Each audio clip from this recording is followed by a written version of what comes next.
What's going on, bottom line viewers? It's Mitch here with our guest, SportsFury. Before anyone else, I don't want to introduce Dylan or Kev. I don't think they're worthy of introduction. We have SportsFury here, Josh and Sean of SportsFury. These two guys are NFL YouTubers as well. Just giving them a shout out here before we get started. Go check them out in the YouTube description. You can see their channel. Go click on that channel. Go hit subscribe. They do some great live streams. They do all the primetime games usually. I'm sure they'll do a ton for the playoffs. They do prediction videos. Really hilarious stuff over there. They're entertaining, so go check them out, and you'll get a taste for them here.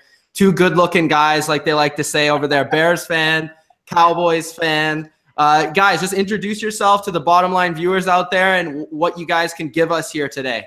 What's going on, bottom line view? Kevin, Mitch, Dylan, thank you guys for having us on. We appreciate the bottom line viewers. We appreciate you guys listening to us and inviting you in your homes, talking about some NFL playoffs. Sean, you better not mess this up, man. Don't touch me. All right, don't embarrass us. All right? You're the one that screws everything up. You're a Bears fan. Yeah. Oh God. And we appreciate you for having us on, guys. Seriously.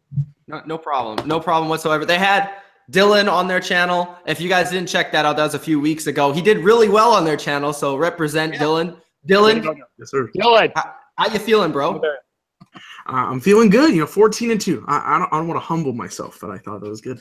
Now we're doing complete predictions. You guys can check out the solo one I did yesterday. It's doing very well, and now we're doing our group one, so I'm excited. And the one, the only Kev, who is not at home again. What's up, Not Kev? at home again. Not much. Representing Canada today. Yeah, the Tim Hortons. Yeah. And Tim Hortons. Looking forward to this. This was very tough, actually. I got to tell you, this was very tough. Yeah, really tough. This is the toughest playoff predictions. I spent hours, like not just minutes, not just hours going over these predictions. Like, this was legitimately the hardest playoffs I've ever had to predict. Usually you come into a playoffs, you're like, it's between 3 or 4 teams. These playoffs, especially the NFC, I was sitting there and I was thinking, okay, this team could make it, but then this team could make it, but then this is how this team could make it. So finally, I think I narrowed it down to a few teams. I still am not extremely confident in my picks, to be honest with you, but I'm going to give you my best bets here, and the guys are as well. So how we're going to do this is we're going to start off in the AFC. That's how Dilly wants to do it. And then we're going to go to the NFC, and we're going to give you our Super Bowl champion. So let's start off with a quick preview of the AFC conference from each guy, and then we'll start off with the wild card games. So AFC. Okay. Dylan, go ahead. What do you mean AFC? Kind of like talking about just talk about like your thoughts on the AFC. Okay. The AFC, to me, is the weaker conference. Obviously, as we can tell, there's pretty much 2 teams that we see as Super Bowl contenders for sure, no doubt about it. The rest of the teams had their sparks during the season, and then they continued to show some flashes, also had their low points. Jacksonville looked like at one point they could contend, and maybe they still will, but those last 2 losses kind of hurt their look coming into these AFC playoffs.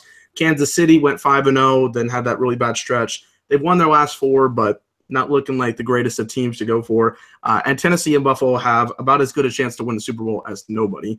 So you got 2 other teams going here, but really it's between the 2 top dogs, New England and Pittsburgh. We saw it Week 15. That's the matchup I see here, and that's basically how the AFC goes. Not as strong as the NFC this year. Yeah, it was a big surprise in a lot of ways of who's in the AFC. I think I got 4-6 right, I think. No one had Buffalo or Jacksonville in the NFL history, playoff history, who knows. And did someone give Andy Reid a watch for Christmas? No. That's what I want to know. That's the question that I have. They'll lose it. I'm not giving him my watch. All right, Josh, Sean. All right, well, I completely disagree with Kevin's take on the Jacksonville Jaguars and Bills game. I think that's a very interesting game. I'm happy that the Bills and the Jags are in the playoffs. Yeah. The Jacksonville Jaguars probably have the best defense in the entire playoffs. I mean, their secondary is second to none. I Yeah. mean, they're amazing. I mean, and then that D line, you got Leonard Fournette in the running game. I mean, I really like the Jacksonville Jaguars. The Buffalo Bills, they're a great story. How can you hate They the haven't Buffalo been in Bills since '99. Yeah, So you got it's like one of those teams like you're like happy they made it, like even if you're not a fan. I'm looking forward to it. But Chiefs, Titans, I don't know how the Titans got into the damn playoffs. I mean, I felt like they had no business getting into the playoffs. They have a decent defense, Yeah. but their offense, I just don't get it. So, yeah, I mean, the AFC, like Dylan was saying, it's not as stacked as the NFC, but I think it's still going to be pretty interesting. Oh, I think even though the AFC is not as stacked per se, but that makes it a little bit more exciting. No team is going to, I feel like, can just be that confident that they're going to win, right? Every team is beatable, in my opinion, right? Even the Pats, their defense has been questionable. I know they got a lot better on third downs and red zone and everything, but even Tom Brady's had some scares the last few weeks. He hasn't played that great. Obviously, we've seen Steelers. They've been a little inconsistent here and there, and then we don't even know about Antonio Brown, how soon he's going to come back. So, there's a lot of question marks around every single team. So that's what might make it even more exciting. Yep. Yeah, that's understandable for sure. Let's start off in the AFC, and let's start off with those Jacksonville Jaguars, that defense versus the Buffalo Bills, the Cinderella story. Yeah. I'll start off with the guess. Who you guys think? SportsFury, who you guys got, Josh and Sean? All right. In this game, I got the Jacksonville Jaguars going over. I mean, the Buffalo Bills, they have one of the worst pass protections in all of the NFL, and that just is going to be doomed for them by the Jacksonville Jaguars, who are going to eat up Tyrod Taylor all day long. LaShawn McCoy, he's not going to be 100%. Banged up, right? Yeah, he's not going to be 100%. Even if he plays in this game, they're just not going to have the offense to do anything against the Jacksonville Jaguars. So that defense is just going to shut them down. I got the Jags winning this one. Yeah, even though you love the Bills, how they made it finally after all those years. Good story. Good story, but let's get real here. Tyrod Taylor is their whole offense, especially with LaShawn McCoy out. They have one of the top running the offenses, but without LaShawn McCoy fully healthy, I don't see that happening. They don't have – if they get down early against the Jags, there's no way I think they're going to be able to compete because Jags have one of the best pass defenses in the league, Jalen Ramsey and A.J. Boye. There's no way. There's no way. And Tyrod Taylor is not known throwing it to his receivers. He likes tight ends and running back checkdown. So – I got Jags easily handling the Bills. Yep. Dylan. All right. I got the Jacksonville Jaguars. I like the Bills. They got the comeback story. They haven't made the playoffs since I was born, so that's pretty pathetic. But, they still made it here, so congratulations to them. The Jaguars defense, I think, is going to be too controlling. Like you guys said, McCoy is hurt. That's going to impact what the Bills are trying to do on offense. I honestly thought the Chargers should have gotten the spot over the Bills in terms of the playoffs at how they looked in the regular season. But with that said, Jacksonville's got the better defense. They're going to make Tyrod throw some passes he's not going to want to make, maybe cost them the game there, and Jacksonville will move on. The one thing I will say, I'm picking the Jags, but I think if this game is close in the fourth quarter and they let the Bills hang around, I might trust Tyrod Taylor to make that play before Blake Bortles. It's the one thing I will say, because you still have Calvin Benjamin. He's pretty good, and that defense will hang in there. If this is close, this goes down to the last play, I might take the Bills. But I think, and if McCoy was healthy, I might be more inclined to pick the Bills. But I'll take the Jags here. But I think it's going to be close. Okay. All right. I don't think it's going to be close at all. I will be surprised if the Buffalo Bills score a single point. Wow. Are you sure that's not a little biased there, being a Patriots fan? No, okay. And I'm being a little biased because I've seen the Bills play more than most. Okay, I've seen the Bills play more than most. I've seen Tyrod Taylor throw the football.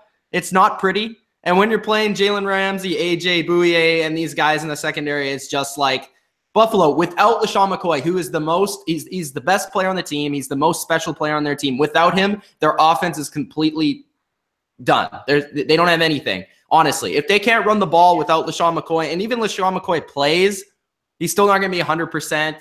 And I just agree with everything you guys basically said. You look at this team, I've written down all the totals for yards, points, everything. The Bills, 29th offensive yardage, 22nd in points, 26th on defense in terms of yardage, 18th in points. You look at the Jaguars, 6th in yards on offense, 5th in points, 2nd in yards, and 2nd in points on defense. These two teams are total mismatches in terms of actual talent. The only thing making them any close is the quarterback play for the Jaguars. I've always said the Jaguars are the most talented team in the NFL. They have one of the worst quarterbacks in the NFL. So, yeah, the Jaguars don't have the quarterback, but they're at home where they're 6-2. They're one of the best teams in the league at home.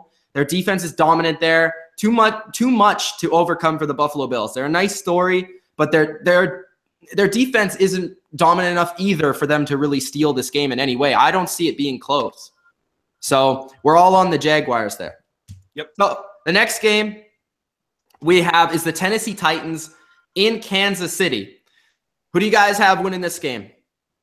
All right, between the Chiefs and the Titans, Yeah. I got the Chiefs winning this one all day long. The Chiefs, I mean, at home, they're 6-2 throughout the entire season. Yeah. And they've only given up 15 total points, no more than 15 total points, since week 8 at home. That's pretty impressive. And the Tennessee Titans, No Eric Berry. this is a team that struggles to score. They're going to be without DeMarco Murray. He's going to be out in this game. They're going to be without that 1-2 punch. They're just not going to have enough to even come close to competing with the Kansas City Chiefs. Yeah. I mean, their defense is pretty decent, but again, Kareem Hunt, he ends the season as the rushing leader in the NFL. The rushing title belongs to him. Tyreek Hill, Travis Kelce, Alex Smith, who does not turn over the ball hardly ever, so that shouldn't be an issue. I got the Chiefs winning at Arrowhead pretty easily. Yeah, I don't know what else to add. The Chiefs are definitely going to win this, in my opinion. This is the biggest issue. The Chiefs are getting red hot, and they're getting red hot at the right time, right? Yeah. And what they're doing right now is going deep finally to Tyreek Hill, which I don't know. In the beginning of the season, it was so every other week, and then it went cold for like a good 5-6 weeks there. But now they're going down the field to Tyreek Hill. And the Titans are 25th against the pass. Not that good. So they are good against the run. They're 4th against the run.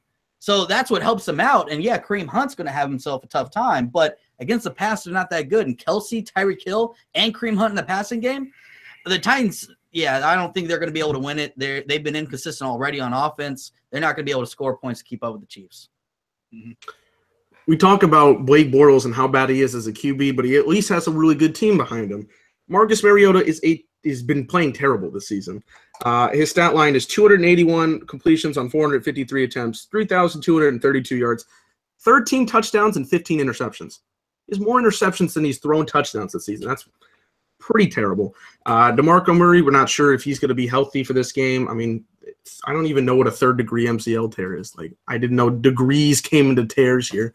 But with that being said, I'm going with the Chiefs, as I predicted earlier. I think the Chiefs' offense is going to do more. I don't think Tennessee is going to be able to slow that down. Kareem Hunt, when they gave him the ball more the last couple of weeks, he was able to do something, offered them a little bit more traction, and obviously he won the rushing title for that. So they've got more of the hot hand here, and I just don't see anything explosive out of Tennessee, which is quite disappointing because I had them going like 12-4 in the preseason. Now they're 9-7 coming in here. So they have a lot of promise. Yep. Yeah. So I'm going to go with the Chiefs here. Yeah, I'm going with the Chiefs too. I think Marcus Mariota is one of the most overrated quarterbacks in the NFL. I just don't think that their offense is good. Their receiving core is weak. And I think the Chiefs are a very talented team. I am very much looking forward to an opportunity next week in a certain town, in a certain place where they open Thursday Night Football. So I think, as long as they're not looking too far ahead, they should be fine. Yeah, I have the Chiefs as well, and similarly to the first matchup in the Jags and the Bills, I think this game isn't going to be very close either. I look at the game, the only thing that I can really say about the Titans is you look at the Pittsburgh-Kansas City thing, and there's something to that with the way that Pittsburgh plays defense against the Chiefs. Dick LeBeau is the defensive coordinator of the Tennessee Titans, so there might be some carryover with how the Titans try and play the Chiefs in that way that they have the same scheme. We'll see what happens, but they don't have the players that the Steelers have on offense, and that's the concern. Mariota can't throw the ball deep. When you ask him to throw the ball in a bad situation, if it's 3rd and 12, 3rd and whatever, if the ground game is stopped for Tennessee, you're pretty much done. The Titans can't win that sort of football game, especially in Kansas City, in one of the toughest places to play in the entire NFL. Derrick Henry, I don't care that DeMarco Murray's hurt. Derrick Henry's better. I don't think that really matters, to be honest. But the Chiefs, I think Travis Kelce has a big game. You brought up a good point with Tyreek Hill. So I have the Chiefs winning a pretty easy one too. And I think they will head to New England to play the Patriots. And that's where we'll start. So the Patriots are the 1 seed. Everybody has the same games for the AFC, so we don't really have to go over that. So it's New England and it's Kansas City. It's a rematch of week number 1. Who do you guys have in that game? Sean? This one, oh man, a rematch. And I know the Patriots have been looking forward to this, are definitely looking forward to this. Now, Chiefs, Patriots, week 1, that was a crazy scenario. Yeah. But it's not going to happen again. No? Patriots, no, definitely not. You know, I like the Chiefs and I like Alex Smith, but no Eric Berry. Who's gonna cover Gronk? He was covering Gronk pretty much most of the game against the Patriots, and he did a pretty good job until he got hurt, and then then it kind of went downhill. But I think the Patriots, their defense has really stepped up. They give up a lot of yardage, but what they do is they stop people on 3rd downs, and they don't give up touchdowns. They hold them to field goals. Mm-hmm. And if the Chiefs cannot score, I don't trust the Chiefs. I know they've stopped people and they've held them to like you said, 15 points. Yeah. But this is Tom Brady. This is playoffs. This is in New England. I got Tom Brady winning this one. Yeah, that was at home in Arrowhead. They're on the road in New England. This Patriots team is very vulnerable, I think. I mean, this is a team. I mean, their defense hasn't been all that great like we've seen in the past. Yeah. Offensively, Tom Brady, I mean, he's been kind of off and on the past month, right? Yeah. I would say. But no, Patriots are going to win this in New England. There's just something magical about Tom Brady. Tom Brady playoffs? Yeah, they're not going to – yeah, it's going to be – man, it's going to be a tough game. It's going to be a tough game, and the Chiefs could win this if they play right. But yeah, of course. Andy Reid, no, I'm sorry, man. And I know what Andy Reid does in the playoffs. Yeah. And he's going to fold in this game, and the Patriots are going to move on. He's going to fold, huh? Yeah, like a fucking lunch here. Oh, okay. Yeah, that's what Andy Reid does. He loses the clock, his watch, whatever, and he always misses up by a couple minutes. I don't know where he gets his clocks from. I'm going with the Patriots here, as I did earlier. The Chiefs needed like a perfect game to win against the Patriots. I know that's kind of weird saying that now, but week 1, this game versus divisional round where there's been like a 17-week gap, I think there's going to be a huge difference here. The Patriots defense was looking NFL record terms of bad for giving up points and yards. It was the first 6 weeks they gave up every quarterback 300 yards passing. Alex Smith, the last month or so, he's looked good, but he hasn't looked as good as we've seen that before, or that first week. They had Kareem Hunt go like completely off in the first game. So if they need to win this game, they're going to have to play the best 60 minutes of football the Chiefs have played all year. And I just don't think that's going to happen here. I think Tom Brady's going to know the situation. He's still got all the targets he can possibly have. You got Dion Lewis, who's been he's always been good, but the last couple games he's heating up. You don't want a hot Dion Lewis here in the running back game. And you still got Gronk, who, like you said, Sean, I don't think they're going to be able to cover him. And that's the key there. So I'm going with the Patriots. I think this is going to be a low-scoring game where both teams are going to be running the ball, and I think Dion Lewis is going to be a key factor in this game. He's been dominant the last quarter of the season, and if he's had more of a season, he might be been actually in the NFL MVP conversation. It's going to be 20-10 for the Patriots. Lower scoring game. I know that these two defenses are ranked pretty low, but I think they're both going to be very conservative. The Chiefs will be able to move the ball, but they won't be able to score. And I think the Patriots will control the clock with run, and use Gronk when needed. So I have the Patriots in this one. Interesting. Low-scoring game in Foxborough in January. Yeah, I don't think that. Interesting. Okay, this is what I think about this game. So Patriots fans out there, here we go. All right, so I agree with a lot of what everyone said except for Kev, because Kev's always off anyways. This should be some sort of high-scoring game. I have it as 34-20 for the Patriots. Oof. I think that it can be close, but I think the Chiefs are going to have to score 30-plus points to win this game. And they are capable of doing that. But as we saw in week 1, I mean, the Chiefs you said they played a perfect game. They may have not. I think it was more about what the Patriots weren't doing was why they lost. They weren't playing defense. And I think this time around, whenever you play the Patriots for the second time, Bill Belichick will understand what they did in the first game against that defense. Take that away. I think they'll play differently. Their defense has been playing a lot better. And then offensively, you have to remember that the Patriots were winning that game going into the fourth quarter. They just completely collapsed. So even in a game where the Patriots were playing as bad as they possibly could on defense, they still were competitive. So I think that in this game, like you guys brought up, Gronk is going to be big. Lewis, they're going to have their full arsenal except for Edelman on offense. Hogan will be back. Malcolm Mitchell will be there. You have Burkhead and White who haven't played the last couple games. So they'll all be playing. And I just think there's another notch. The Patriots go up one more when it's playoffs, when it's at home. And I think game planning wise, that's what it's all about. So I have the Patriots here winning this game, going to the AFC Championship yet again. So the next matchup would then be the Steelers versus the Jaguars, 2 versus 3. We all have it as well. This is very predictable. Well, the AFC, baby. That's going to change it up here. The Jacksonville Jaguars, Pittsburgh Steelers. Who do you guys have in that game? You want me to go first? Go. I'll go first. Okay. This is another rematch. And we saw this game, and last time these two teams played, it was a domination by the Jags. Yep. What, 5 picks on Big Ben? Yes, sir. 5? Whoo. Man. Is that going to happen again, though? 5 picks, it's tough to call. I don't think under maybe 2 picks. I say he's going to throw 2 picks. No, I say 2. I think maybe 1 interception Just by 1? Big Ben. I know you were going to go first, but you know what? I'm going to take it over. Wait. What the hell? I got the Jacksonville Jaguars losing this game to the Pittsburgh Steelers. I think the Steelers are going to play much smarter against the Jacksonville Jaguars. They played right into the Jags' hands. Yeah. Right? What they do best, Jaguars, they played right into it. They're not going to do that. They're going to run. They're going to establish it with Le'Veon Bell early and often. You can't be bombing it out to Antonio Brown because you're going to get picked the fuck off. So play smart. They have a defense. Use that, make Bortles fucking beat you. Okay. Which he can't do. And they're going to that running game that they have, that's what their offense is. That's going to be gone. Okay. Right? So I'm going with the Pittsburgh Steelers winning this time around in the playoffs, and they move on. Wow. What you got? Are you sure? Yeah, I'm good. You positive? I'm good. Can I go now? Yeah. All right. I just want to make sure. I got the total opposite. I got the Jags pulling off the upset. Ooh. And this is why.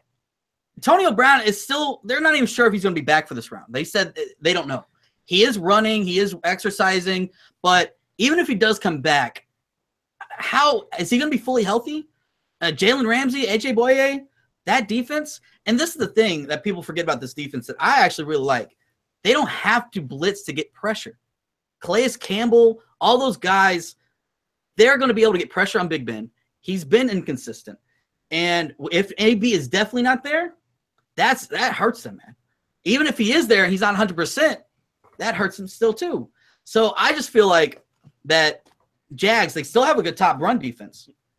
So why can't they stop Le'Veon Bell? Are you picking the damn Jags? I am, because they're going to win. You know what? Yeah, I know people are saying, oh, well, like Bortles ain't going to win the game. I don't think he's going to need to. The Steelers' defense actually hasn't been playing that great the last few weeks. We saw them. They almost lost to the fucking Browns. Man, that was like their third string. Yeah, but they almost lost to the Green Bay Packers. No fucking Aaron Rodgers. They almost lost to so many teams with no good quarterbacks. And they were giving up point after point after point. Their defense, it was good in the first half of the season, and then they fell apart. And even though Antonio Brown's not in this game, Juju Smith, man, Schuster. Juju, he needs to go ride his bike to somewhere else. But this guy, anyways, the Jags going to win. They're going to pull off the upset, and I'm going to go crazy. I got Steelers. Well, of course, you love the Steelers. I could see why. Is that a Steelers jersey underneath that? Shit, I don't know. Nah, he just really loves Antonio Brown or Le'Veon Bell. That's who you like. He really likes Le'Veon Bell. So. All right, Dylan, who do you got? Do you got the upset or do you have the Steelers? No, I've got the Steelers, and here's why. I understand why Sean picked the Jags. I like it, and I'm actually looking at the stat line for Week 5 when that game happened. Blake Bortles threw 14 times in that game. And Fournette with 28 carries, 181 yards, and 2 touchdowns. Big Ben threw it 55 times. 55 times. The reason I don't see that happening again, though, I think they're going to rely more on Bortles this time around, which is not going to be a good thing. I don't think Fournette is going to carry them as much as he did Week 5. This time of the season in Week 5, people were questioning, do the Steelers still have it? Do they still have this mentality of them being AFC contenders? And Big Ben after this game was like, oh, I don't know if I have it, because that's a classic Big Ben answer. He just wants to show it up to the media and such. But then they started winning games. They've only lost that Patriots game since this game. So while I can definitely see it, I see the Jags putting up some good defensive plays, and this might even be a low-scoring game here. But I think the Steelers are going to win this one. I just think they got a little bit more into it. I think Le'Veon Bell will be used as a good receiver option this time around. He did get stopped in the run game, which that concerns me. But I think Juju and Le'Veon Bell could make this a win for the Pittsburgh Steelers. So I got the Steelers moving on to the AFC Championship game. I have a feeling Kev is going with the Jags. Even though this guy picked the Browns to beat the Jags earlier. I just want to clarify. Hey, he picked the Browns 5 times this year. So I picked the Browns 5 times this year. Yes. And now I predict they will not win another game this decade. There you go. All right, Kev. This actually plays well into Jacksonville's hands because it's going to be cold. They won't need to throw the football. They're going to have to run the football, which I think puts them in an advantage, actually. These defenses are tough. But I actually do think Jacksonville. You're right, Mitch. I'm picking Jacksonville. I think that I think that they're able to, I think they're gonna be able to run the ball. I've said this before. I think Pittsburgh, you kind of look at their wins. They haven't really dominated anybody. Yes, they've won, but they haven't really dominated. They've struggled against teams. I agree with Sean. They have struggled against teams they should have beaten worse. And when the chips were down against really good teams, they weren't as good as people think that they are. I think that they got through with a little bit of an easier schedule than a lot of people realize. And I think Jacksonville is just one of those teams that I think matches up really well in Pittsburgh. I think it's a perfect scenario. I do have Jacksonville beating Pittsburgh. All right. I went back and forth on this one. But I'm going with Pittsburgh. I think it's going to be a really low-scoring game, though. I think for the Pittsburgh Steelers to win this game and not repeat what they did, I agree with you guys. I think that they need to – first off, I think Le'Veon Bell needs to touch the ball almost 40 times in this game. 30 times running, 10 receiving, whatever. All right. We've seen teams against the Jaguars, the way that they beat the Jaguars, they attack the slot receiver, the running backs, and the tight end. Now, the Steelers don't really have good tight ends. So you can kind of cross that out. You got to give the Bell the ball a lot, and I think they're going to try and utilize some, underneath routes, stuff like that with the slot receivers, because you're not going to eat Antonio Brown or not Antonio Brown. Sure, he might make a couple of plays if he's healthy or not, even out there, maybe a couple plays. Juju Smith-Schuster, maybe a couple plays. But the Steelers need to be smart. I think Ben can only throw the ball 20 times, 20 to 25 times. Shorten this game and then allow this game to be close. Don't screw this game up. Allow this game to be close at the end of the game where Big Ben can go the length of the field and make plays. And Jacksonville's offense, I just see Jacksonville, they're going to try and pound the ball. And we've seen that Pittsburgh's been a little susceptible to the run recently, especially without Ryan Shazier, and that's fine. But I think that they're just going to stack the box like every other team has at Jacksonville and say, hey, we have no safeties, but Blake, can you throw it over our heads? And I can't trust that he can throw it over their heads. If they had a different quarterback, I may go with Jacksonville here. I probably would go with Jacksonville because they have Bortles. I think he's going to screw it up. And I think the Steelers are going to learn from their mistakes the first time around. And we've seen other teams work the ball down the field against Jacksonville recently, like the 49ers. And I think the Steelers can steal from that and work that into their game plan to their advantage.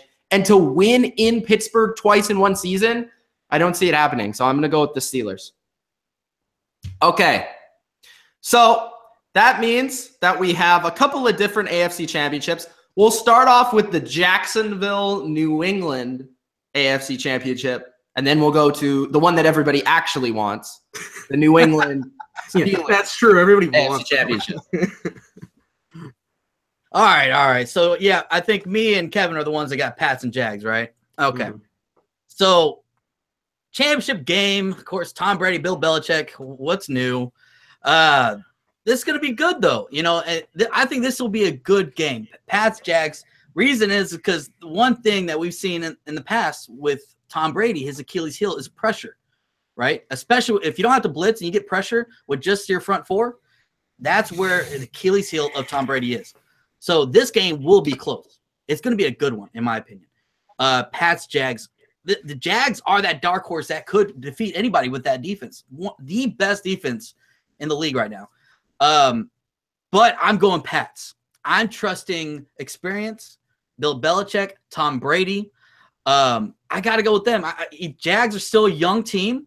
They get to it. I think that stage is going to be a little bit too big for them, even though they have the capability of possibly beating Tom Brady.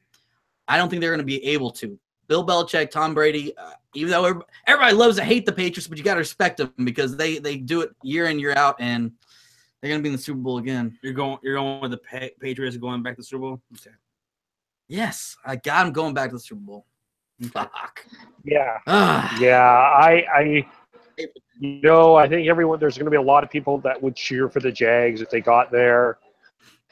But ultimately, and I would say this even with if it was the Steelers, I just think the Pats ultimately at this stage of the game just know how to win at this. They've been here before. They know what to do. It's hard to pick against the Pats at this point. And even if the Steelers win, I would be picking the Pats anyway. So I will also have the Pats advancing. I would have played my famous clip of me laughing to you, Kip, if you had picked the Jags. I'm just going to put that out there. I'm glad you didn't do that. Smart man. Dylan. Okay, so now we're doing the Patriots Steelers for the three people that know who are picking here. I'm just kidding. I'm going to go with the Patriots. This is a big matchup, obviously. We saw this as one of the best regular season games earlier this year. Went back and forth. Had some money on it. I was very happy to, controversy aside, very happy the Pats won that game. This time around, I've got the Patriots. It's kind of sad that 13 of the last 14 AFC representatives have either been Big Ben, Peyton Manning, or Tom Brady. But that being said, these are two of the three, so can't really go wrong there. I just got the Patriots. They're going to be playing at home in this scenario. I think obviously that win against the Steelers helped them because they're going to be playing at home instead of playing against Pittsburgh when it was in Week 15. There's just a lot of ride here. I don't know if Brown's going to make the impact in the AFC Championship game. Gronk absolutely decimated the Steelers defense last time, especially in the second half, and that's going to be critical down the stretch. I think they'll use the run game a lot more and get that done as well because Burkhead he got hurt in that game too, but it wasn't the biggest presence. And I just think the Pittsburgh doesn't have enough in the arsenal to get it done. So I got the Patriots AFC representatives. The Pittsburgh Steelers don't have enough in their arsenal to beat the New England. They don't have enough. Are you kidding me? What more do you want? You got a stud running back. You got a stud wide receiver. You got Juju Smith-Schuster. You got Martavis Bryant. You got Jesse James, the tight end, who I think is pretty serviceable. You got a great offense that could fucking put up points on anybody, especially this Patriots defense. Sean says they bend, but they don't break. Well, you know what? I think they're going to fucking break in this AFC Championship game because you know what? I think this is the time. The time is now. The Pittsburgh Steelers to finally get that Patriot monkey off their back, and they're going to beat the New England Patriots because this team, I think, is the most balanced out of all the teams in the AFC, and they're going to beat the Patriots in the AFC Championship, and they're going to go to the Super Bowl. Steelers to the Super Bowl. Poor guy. He hasn't learned. All right, let's do something real quick. How many times have the Steelers beat the Patriots in New England with Ben Roethlisberger and Tom Brady playing? Like I said, that time is now. Okay, I'll count for you. This many times. 0 times. Okay? Timestamp somebody. If you can't beat the Patriots in a regular season game in Pittsburgh where you play the perfect game, how are you going to beat the Patriots in New England in January in the AFC Championship game? If this was okay, the problem with the Steelers, it's not that they're not talented, because they're probably more talented than the Patriots. It's the schematics of the teams. The scheme of what the Steelers do does not work against what the Patriots do. That is the problem. They can't cover Gronk. It doesn't matter if they put 1 or 2 or 4 or 7 guys on him. They can't seem to cover Gronk. And I understand the whole Antonio Brown thing. He might be back. He didn't play in the first game. Sure, whatever, okay? Again, just like the Chiefs matchup, it's Bill Belichick in the second game against the same team. He's going to have different things. He's going to see what they did against them. And are you really going to count on Mike Tomlin or the situation you have between Todd Haley and Big Ben where they don't even speak to each other? Are you going to count on that to beat the Patriots? I understand the Patriots defense. This is the worst Patriots team I've seen out of the 2 last Super Bowl teams. This is the worst of them all. And I think they're the most susceptible to a loss. But I just don't see the Steelers being the team to beat them, given all that is taken into account here. Well, I just hope it doesn't come down to a catch in the end zone that gets reviewed. And you know what? I actually don't think it will. I think the Patriots win by 2 scores in this game. Really? Ooh, bold statement. Okay. All right. What? Wrong. 3 of us have the Patriots. 1 of us has the Steelers. None of us have the Jags, thank God. Going to the Super Bowl. Now let's head over to the NFC.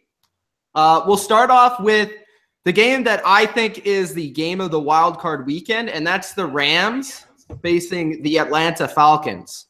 Who do you guys have taking that game? All right, Rams and Falcons. That's a good one. I think out of all the road teams in the first round, the wild card round of the playoffs, I think the Falcons have the best chance to go in and take a win against the Rams. I mean, because the Rams, they're a young team. Yes, they have the MVP in Todd Gurley. I think he should be the MVP. He should definitely be MVP. Comeback player of the year, probably Jared Goff. Coach of the year, Sean McVay did a great job with this team. But the Atlanta Falcons, I think they're just a better overall team. I mean, they're 8th on offense, they're 9th in total defense, and they're very well balanced, probably the most balanced team in the NFC. I mean, this is a team that, I mean, we're talking about their defense. Their defense is probably the best that's playing right now. Offensively, we're still waiting for them to wake up, actually. I mean, Matty Ice, he went from MVP season throwing 38 touchdowns to throwing only 20 touchdowns this year. Yeah. But you know what? I think it gets going. Julio Jones, Mohamed Sanu, Devontae Freeman, Tevin Coleman, going on the road against the Los Angeles Rams, who are young. And this is what the Falcons need to do, all right? Here's a huge key to the game. Get up early on the Rams because they love to use Todd Gurley. They want to run Todd Gurley down their fucking throats, the MVP. Well, you get up on them early, you kind of make them get away from the run. And the passing game, they love to use Todd Gurley in those screen passes, right, for 7 yards or whatever. Yeah. They're not going to be able to do that against Atlanta Falcons. They're way too fast. They're way too fast defensively. And I think the Falcons, the 6th seed, the wild card, is going to beat the Los Angeles Rams. Wow. In Los Angeles. I got Falcons winning this one. Really? Yep. Really? What you got? The NFC is going to be a lot harder to predict. So yeah, the NFC, and that's the thing. Like the Falcons, me and Josh were both high on the Falcons in the preseason. We thought they were going to probably make it back to the Super Bowl because we love their team.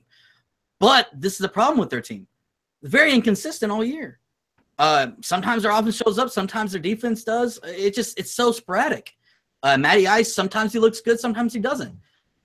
So that's my issue with the Falcons. Yeah, the Falcons right now, I will admit it, they can be any team, I think, in the playoffs right now. They are a very, very good team.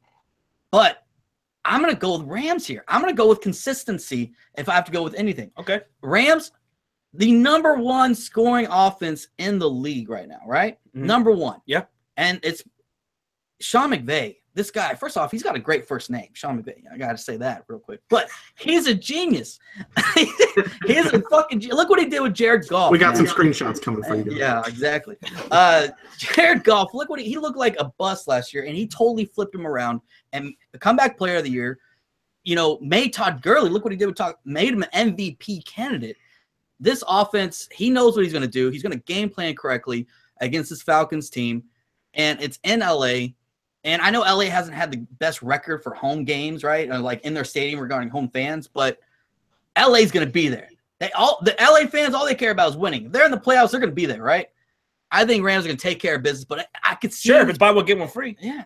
But the Falcons could win, but I can't go with an inconsistent team here. I got to go Rams. All right. Yeah, I got to agree with Sean here. I'm going with the Rams. See, he's a smart guy. Why am I getting echo? So this is usually a Kevin thing. Now it's me, first off. Hold on a second. Whatever, we'll keep you telling. Okay. It might be SportsFury over there because everyone else is muted. So try muting and then unmuting, and then maybe it will work. I don't know if it's – there you go. Now it's working. Okay. I'm going with the Rams here. Like Sean said, it's just the Falcons are too inconsistent. I mean, if I had last year's offense of the Falcons, I would definitely pick them to win this year. But Matt Ryan, I can't see – he's not the MVP caliber player that he was last year. They're not getting explosive enough. Julio Jones, who's been good, it feels like he's injured every other game this year. The Rams, I think they just completely have turned the tide. They finally fired Jeff Fisher, thank God. They got somebody that's actually competent and can win them games. And Sean McVay, who's very smart, very young, the youngest coach in NFL history to lead a team to the playoffs, which will be good going forward for this organization. Jared Goff, who we all thought, what we saw last year looked like a future bust, has come out here and played very well, granted with Sean McVay's help, but that's obviously how you run a team. You can't just be doing it by yourself. Todd Gurley looking like the MVP this year. He's done excellent, not only as a running back, but as a great pass catcher. And I think that's going to be too much for the Falcons. I want to see the Falcons do well, and maybe this could be the upside. I can definitely see it, but I haven't seen the Falcons too many times this year where they're like, this was the team last year. It just seems like they were lucky enough and fortunate enough to get that 6th seed because there were a couple of teams that were mediocre and average that got to this point. And they've had their highs, but they definitely had their lows here. And I think that's going to show in this game. So I'm going with the Rams here. A couple of things for me. I think the question of the health of Julio Jones and Devontae Freeman concerns me. That's one problem. Whether Jared Goff is a lot of people's mind that in LA is becoming a top 10 quarterback, and we could dispute that at a future time if he is or he isn't. I like the Rams receiving core. I think that's understated how strong that is. They don't necessarily need to be always running the ball as much. Their defense is good. I think the huge edge here is Wade Phillips as D coordinator versus Steve Sarkisian, an offensive coordinator. I think that's the biggest mismatch going into this. I just don't think Sarkisian has the coaching ability that Wade Phillips does. I see the Rams winning this one actually quite handily, probably by 2 scores. Oh, I got to tell you, for everyone, their tickets are available at the Memorial Coliseum. 3911 South Figueroa Street in Los Angeles. The game is on Saturday night. And you buy Go check those out. Check them out. That might be a good time. It's supposed to be night in LA, too. You know what? I think this is going to be the best game of the weekend. I disagree with Kevin. I think it's going to be the closest game. I think this is a game that warrants the upset. I think it very well could happen. But there's one reason I'm going with the Rams and one reason only. And you guys have all brought it up, and that's the coaching advantage. McVay on offense and then Wade Phillips on defense. And Steve Sarkisian has been the reason why Atlanta's offense has been mediocre all year. It's not the talent. It's the exact same offense we saw last year. It's just the inability to string together plays, the inability to work one play off the other, the inability to find Julio Jones in the red zone. Like, really? I just think the Falcons, I think they're the worst matchup for the Rams in this first round. This is the worst matchup they could possibly ask for. That's why I think it's going to be a really close game. I just think Atlanta on the road doesn't scare me as much, and the coaching advantage. That's the ultimate reason why the Rams are going to win. But Atlanta's fast defense with Deion Jones, Keanu Neal, I talked about these guys all year, that's going to give LA the biggest issues with getting those screens to Todd Gurley and doing all the things that they like to do. I think that the Rams will end up winning 27-20, something like that, by a touchdown. But I think that the Rams will end up taking it because of that coaching advantage. The Atlanta's too inconsistent. I don't know what team I'm going to get each and every week. But I will say this. If Atlanta wins this game, they're the scariest team in the NFC, and they could potentially go to the Super Bowl if they win this game because their defense is hitting a stride, and they'll gain a lot of confidence from this win. So it's a really interesting game. Keep your eye out on this game the most because whoever wins it could gain a huge amount of momentum from it. So that's my thoughts on that game. So only one of us had Atlanta there? Mm-hmm. All right. So next game, Carolina, New Orleans. Who do you guys have in that game? All right, Carolina and New Orleans, I think this one is going to be an easy win for the Saints. Yeah. I mean, the Carolina Panthers are going to go out into New Orleans. I know they say it's so hard to beat a team 3 times. Yeah. Your Cowboys did it once before. Yeah. What year was that? It was when we went to the playoffs a while back. And the Saints are going to do it here too. Drew Brees is absolutely owned the Carolina Panthers this year. Kamara, Ingram, that defense, which I think is pretty damn solid. Yeah. I mean, the Carolina Panthers, they didn't look all that good in Week 17 against the Falcons, especially Cam Newton. Yeah. They're not going to have the firepower to match the New Orleans Saints in the Superdome in New Orleans. I think the Saints beat them, and they beat them by at least 10, 12 points. Yeah. So I got the Saints winning this one easy. Yeah. The Saints, they are a better team, in my opinion, right? They're 7-1 at home. Their only loss was against the Pats in week 2, and we were at that game. Yeah.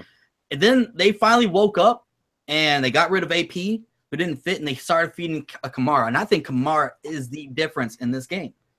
How they use him, getting him the ball in his hands. He's a playmaker, and they're gonna win this game. The Panthers. Yeah, they've been pretty good on the road. They really have. They're 5-3 away, so they actually have been playing pretty good on the road. Mm-hmm.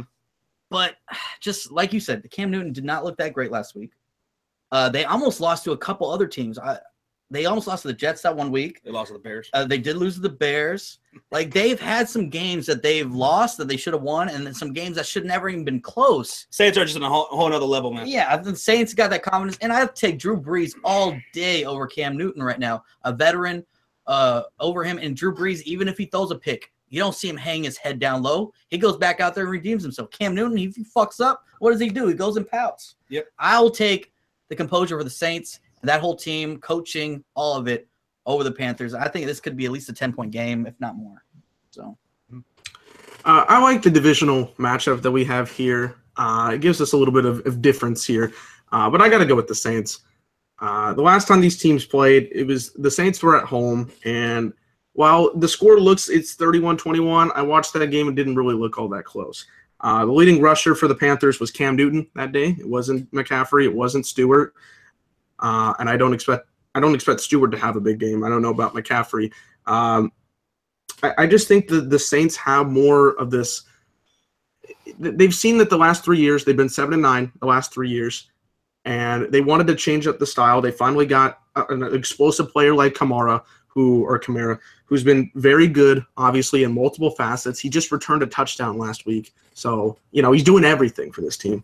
Michael Thomas, great receiver that they have there.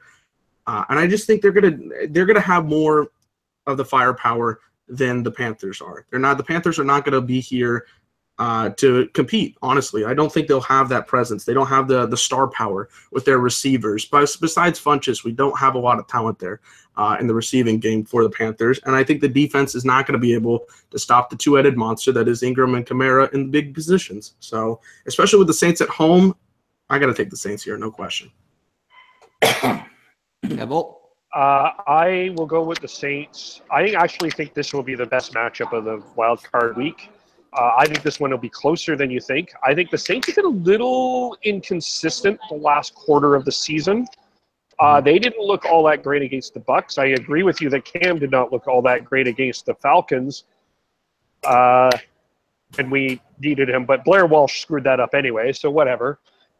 And How is he still on a team? How is he still on a team? Well, you guys can have him in Dallas. I don't want him. Yeah, you can have him if you want. If you want, he's there. Either way. I think it will be good Cam this weekend, though. I think Cam is going to do some stuff. I think he'll make this close.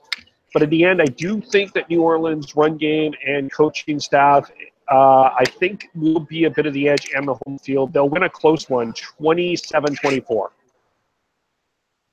Yeah, I'm more along the lines of Kev. I still have the Saints winning this game, but that's just more because they're the better team. I actually disagree with you guys. I think Cam is better than Breeze right now at this moment in time. Cam accounts for 78% of his offense. He's working with little to nothing on his offense. Devin Funchess is a third receiver on other teams. Greg Olsen is hurt, and they can't really run the ball unless Cam is running the ball. So I think Cam is the reason why the Panthers are in the playoffs. We've even seen this defense. Their front seven's pretty good, but they give up a lot of big plays in their secondary because they play a ton of zone coverage, and that's what we've seen in these first two matchups.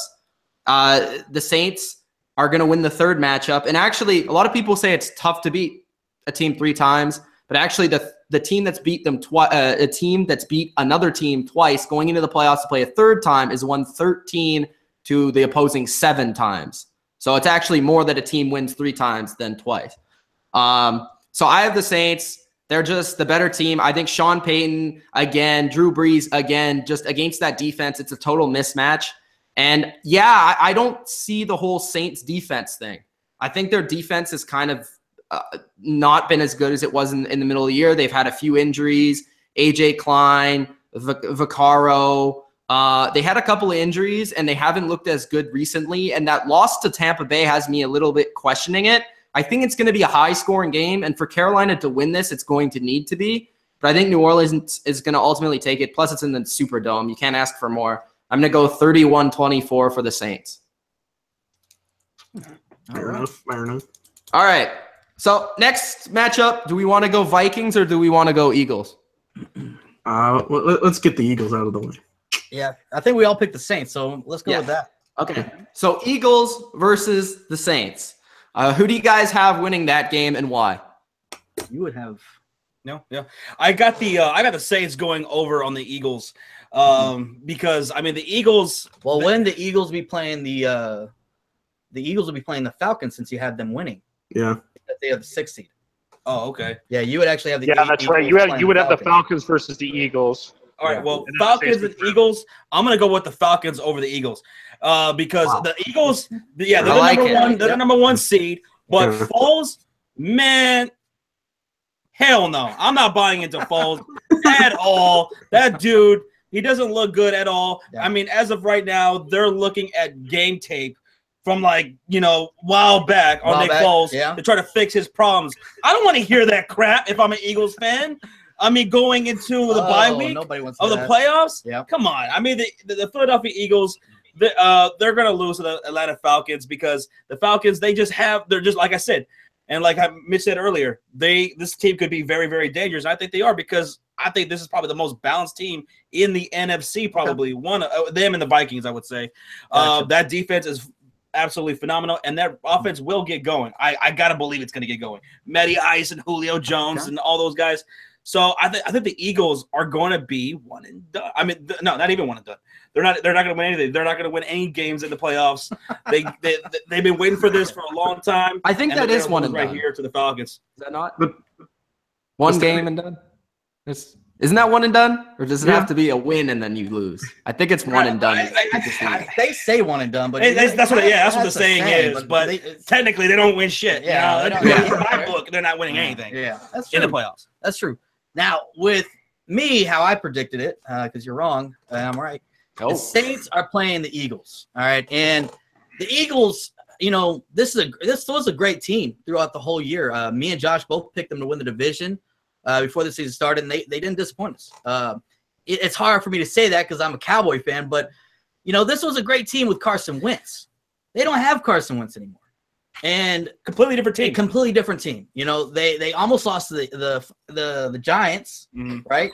And I know they're like, oh well, Foles threw 4 touchdowns. It was against the Giants, right? Struggled against the Raiders. It was supposed to be. It was going to be a 3-point game until that last defensive touchdown at the last second. So that's the only way it was even more than 3 points there. So I'm looking at that, and I'm not trusting Foles. He didn't even look good against Dallas when he was in there. They had to pull him. They're like, oh, God, this guy's trash. Sudfeld did better against Dallas than Foles did, the third stringer. So at this point, I don't trust Foles. I feel bad for the Eagles overall as their fan base because this team had a lot of potential.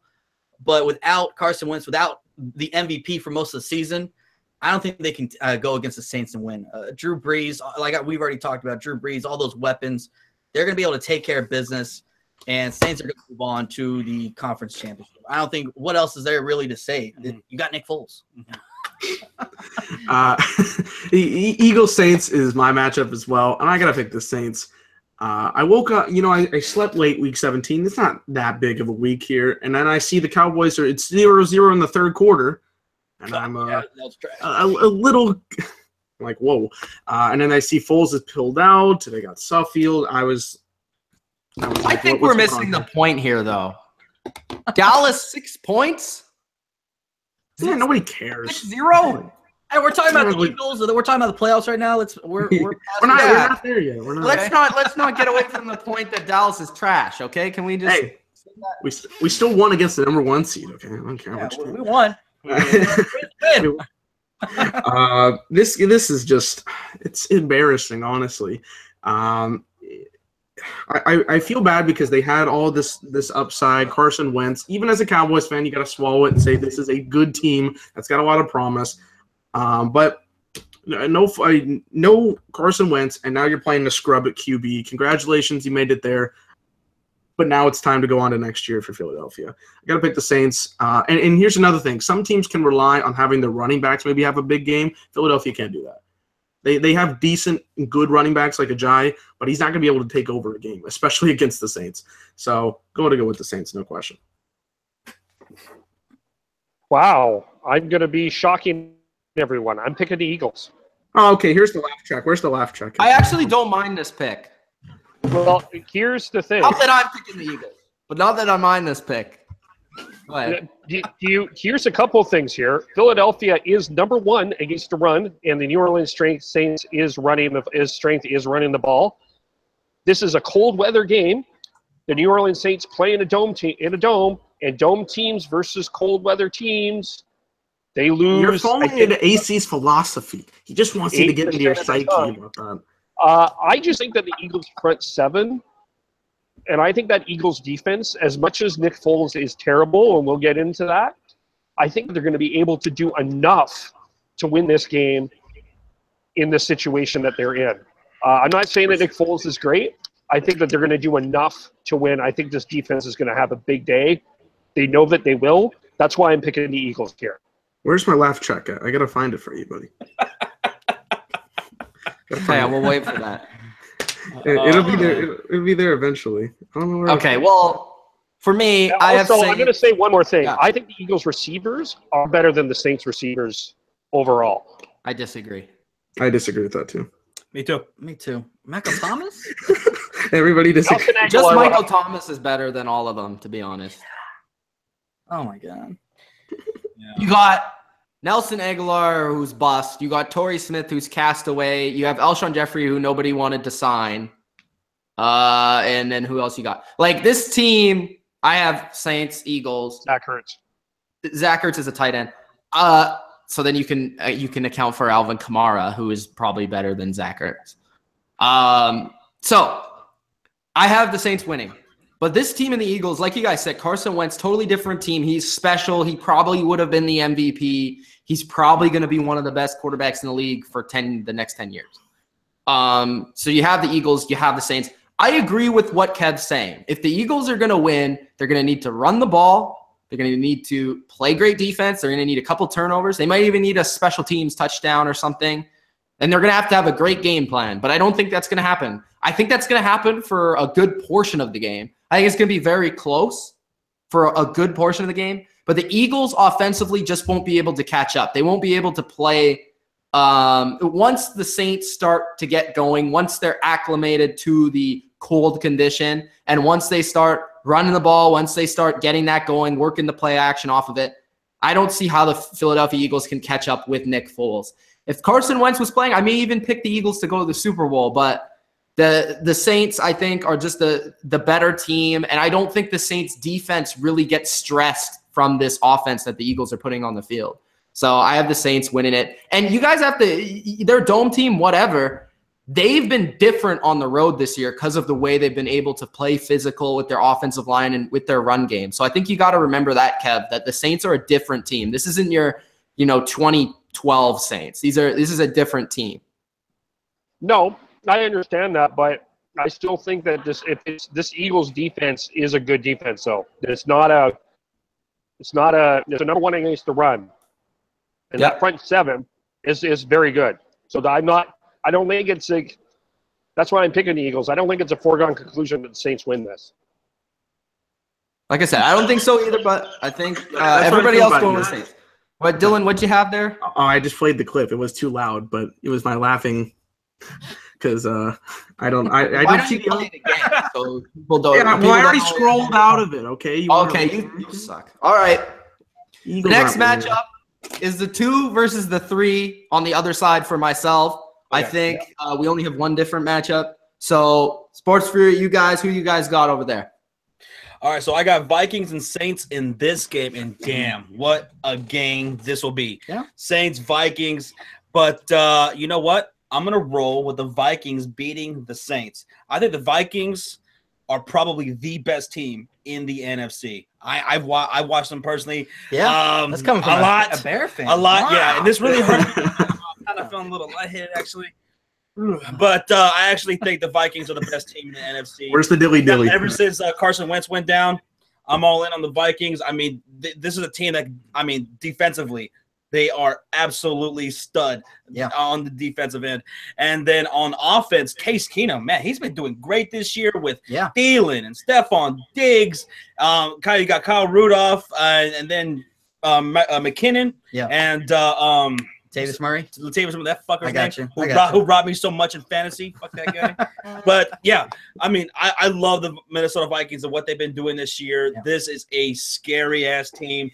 And I think this is the perfect team that could beat the New Orleans Saints and that high-powered offense with Drew Brees and Kamara and Ingram and Michael Thomas. The Vikings could get it done, and they will. They'll beat the Saints, and they'll move on to the NFC Conference Championship game. Okay. Well, I have a different matchup because, you picked the Falcons to win for some weird reason. So I got the Rams versus the Vikings. So this is going to be a great game. Dude, it's tough. Rams, great offense. You got Vikings, pretty good offense, and their defense is very underrated. I think especially Harrison Smith is one of my favorite safeties in the league. I really wanted him to come to Dallas when he came out of the draft, but unfortunately we didn't get him. But Harrison Smith, Everson Griffin, that defense over there, they have some very good linebackers. Kendricks, I think, is one of my favorite. Eric Kendricks, I think is his name, right? Eric Kendricks. Yeah. I love him, dude. Their linebackers, everything that they have, I think matches up well against the Rams. So I got Vikings winning this one. Rams, what do they like to do? They like to throw the ball or they like to run the ball. Everson Griffin right there, right? They like to throw the ball out of the backfield to Todd Gurley. You got Kendricks, right? Harrison Smith. I think this defense, they've already beat the Rams. Vikings beat the Rams earlier this year and held that offense. Mm-hmm. Handily, too. Yeah. I think it was 24-7. Yeah, I think that this Vikings has confidence. They know how to play. They match up well. And that's what it comes down to. When it gets to playoffs, it's about matchups, right? It's which team do you have to face when you get in the playoffs? Because I think all these teams are great teams. It's just who you're playing. And I think Vikings going to take care of business at home in Minnesota. And this is also where I think the young team, because the Rams are a very young team themselves, I think this is where they're a little immaturity, not experienced in the playoffs come into play in this factor, and especially Sean McVay. All of them are all young. So I got Vikings winning this and going to the conference championship, playing the Saints. I've got the Vikings-Rams divisional matchup as well, and I'm going with the Vikings. The Vikings defense was number 1 in scoring, number 1 in yards allowed, and number 1 in third down defense in NFL history. Not just number 1 this season, NFL history. Third down defense in NFL is not the other one. Yeah, no, not number 1. Okay. No. Defense. That's pretty impressive. That is pretty impressive. Still great. That's really, really good. And the Rams, we did a live stream with them. Mitch did of that game, and it just looked like the Rams were not able to get it done. They weren't able to get anything going on that defense. There's so many key pieces on that defense that can disrupt Jared Goff at any moment and his receivers. And if I'm looking at the receiver core, I'm definitely taking the Vikings receiver core over the Rams core. You got guys like Adam Thielen, who had a great season, Stephon Diggs, who's been down the last couple weeks, but I'm sure he'll make his presence in the playoffs. Kyle Rudolph is a great tight end. I just think the Vikings are the more complete team, and I know neither of these teams are exactly experienced when it comes to the playoffs. I think the Vikings defense is just going to overmatch a quarterback like Goff, who, yes, I've given the credit to, but I don't think in this scenario he's going to have the more than the Vikings are going to give him. So I've got the Vikings going to the NFC Championship against the Saints. Yeah, I also have Rams, Vikings. I'm taking the Vikings here. I think they have the best 1-2 wide receiver combo in the league. Their defense is the best in the league. Harrison Smith is the best safety in the league. Xavier Rhodes might be one of the best corners in the league. Their front seven is great. I just think that they're just too complete of a team, on a mission, well coached. And I also agree with you guys. I think the Rams are just too inexperienced at this point. So I will take the Vikings. Okay. Yeah, I had the Vikings and the Rams too. I just want to say I don't get the inexperience part of it because the Rams would have played one game and the Vikings, like, have they played in the playoffs? Well, that's why I said where did the Vikings experience in the playoffs come from? Well, I didn't say that. Adam Thielen hasn't played in the playoffs. Latavius Murray hasn't played in the playoffs. Mike Zimmer lost in the playoffs with the Bengals. But he's had a playoff experience, so it's so experience. Okay, the Rams have also had just as many people. Wade Phillips.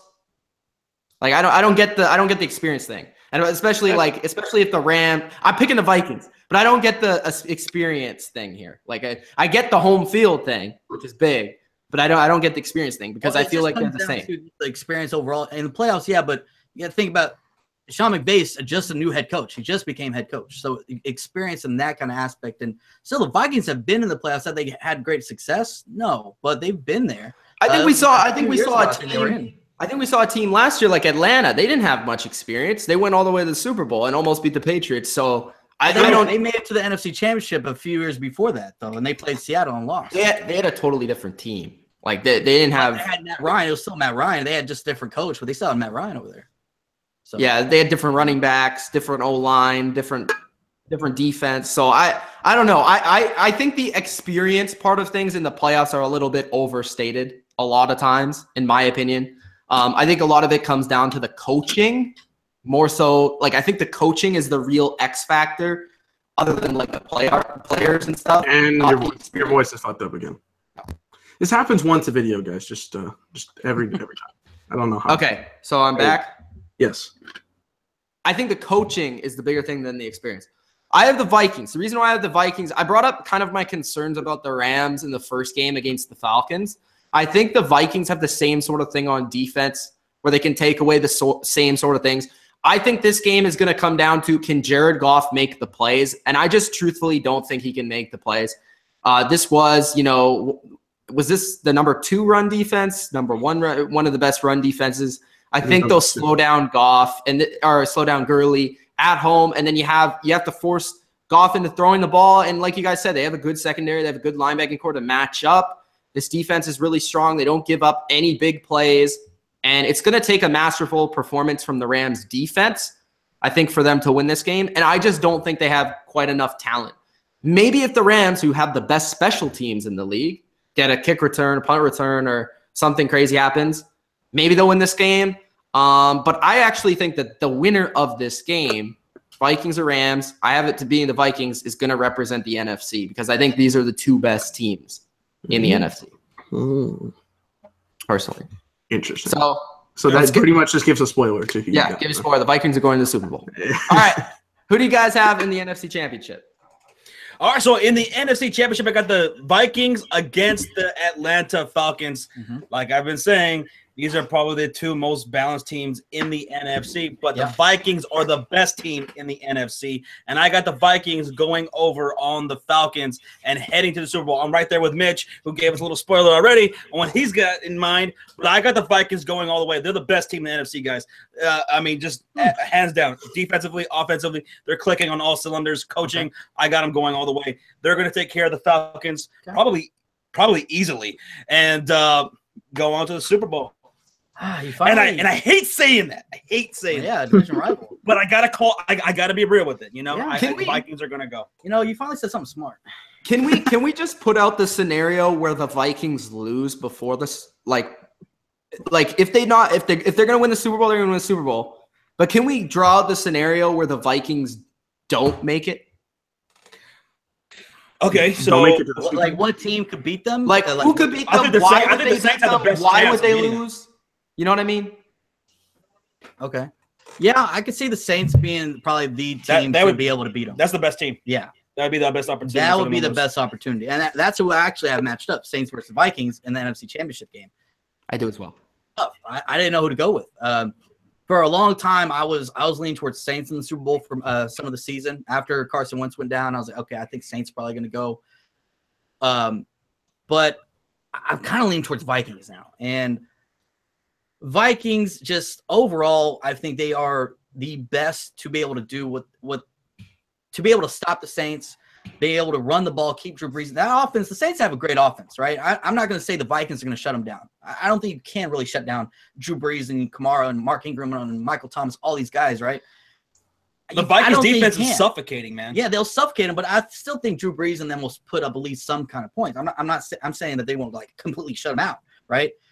But the Vikings, what they're going to be able to do is keep that offense off the field first, keep them out of rhythm, and let's get. I know the Vikings lost Dalvin Cook early in the season, but they actually averaged more rushing yards without him there. McKinnon and Latavius Murray, that 1-2 punch is actually really damn good. It really works out for them, and I don't know, it just for some reason it works, right?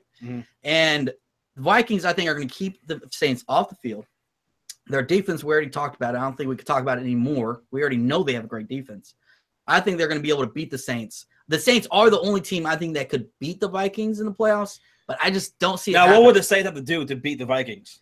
You're going to have to get Kamara involved and establish that running game. You're going to have to keep the Vikings off the field, but I just don't see it happening, though. Not against that not overall good team in the Vikings. You have to be some magic from Drew Brees. Do you believe in magic? No, I don't. I've got the Vikings and the Saints is my matchup, and I'm going with the Minnesota Vikings to represent the NFC. Definitely could see this as the hardest matchup for the Vikings in the NFC, but I just think the defense is going to be too overwhelming. You got guys like Harrison Smith, who, by the way, should have been in the Pro Bowl. Don't know why he wasn't. He's actually, in my opinion, he's the best safety in the NFL, and he didn't make the Pro Bowl. So I can't believe it. Yeah, I was shocked by that. Anthony Sendejo is great. You got Xavier Rhodes, who over the last couple of years has been, one of those guys you're looking for, and then has had this great season here. Eric Hendricks, you got to like. Everson Griffin. It's stacked. It is a stacked defense that is willing to get this job done. And the offense, surprisingly enough, we can make jokes early on in the season about what Case Keenum was going to do, but he has led the charge about as well as any QB that was in that scenario could possibly do. And he's leading a good team that has a really good defense. They might put up some points against the Saints. Their offense might put some really good points against the Saints, which, they don't have Vaccaro for sure. And we just don't know. We're not sure how strong their defense is going to be going into the playoff time, and I think that's going to be key for them. That's just going to hurt them too much. If the Saints want to win this game, I think they need to use every creative play that they could possibly imagine. Get Kamara. If there is someone that can do that, Sean Payton. It is Sean Payton, who, by the way, Kev put on his list of coaches that need to be fired. Which is absolutely dumb, Kev. I said correction. Can you correct that, please? I said coaches on the hot sheet, and he was 0-2 when I did that. You wanted him to go there. Hey, can I just bring up when he was 0-2, one of those losses came against the Vikings. And one of the other one came against the Patriots. Yeah. Who are so yeah, still. I don't know. I like what the Saints do. And honestly, I would not be upset with the Patriots-Saints matchup. I think that would be really good. But if I got to go with who I think is going to be, I just think the Vikings defense is going to be too much. If I had to predict a score, I would probably say 28-17. Wow. Dominant. I had the same matchup, but that's not because I think that they're the two best teams. That's just the way it goes. I actually, this is the way I'll say it. I think the Rams or the Vikings would beat the Saints, but I think the Saints is a better matchup for the Vikings. If you understand what I'm saying. Yeah. So the Saints, I think, will keep this close. But I think, like you guys said, one of the key components is going to be Drew Brees is going to have to be magical. I think the way to beat the Vikings defense, we haven't talked about the ways to beat the Vikings defense. You have to pass the ball really well with a lot of different targets. And I think that the Saints, honestly, I don't think they have enough targets. And I don't think Drew Brees has been consistent enough, especially on the road, passing the football, where he's been able to just win a game by himself like he was in the past, where he could beat the Vikings. Like Michael Thomas, Xavier Rhodes, that matchup is about as good of a corner to put on Michael Thomas and his kind of like lanky body. He's not very fast. Rhodes is about the same size. It's like the perfect corner to play against him. I don't see how he's really going to win that matchup. And are you going to count on Ted Ginn and these other receivers to get it done? Like, I don't think they have the secondary receivers to beat the secondary corners. According to Pro Football Focus, he's ranked exactly like Des Bryant. Yeah, there you go. Ted Ginn better than Des. Maybe he might be. I mean, Des can't even beat a bomb corner. So, anyways.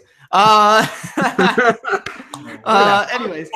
And then you have, like, you guys brought it up. I think, like, if there's a team that could slow down the Saints running backs, it's the Vikings. They have Kamara could play, Harrison Smith could play man-on-man with Kamara. Eric Kendricks, Anthony Barr in the run game, this pass rush.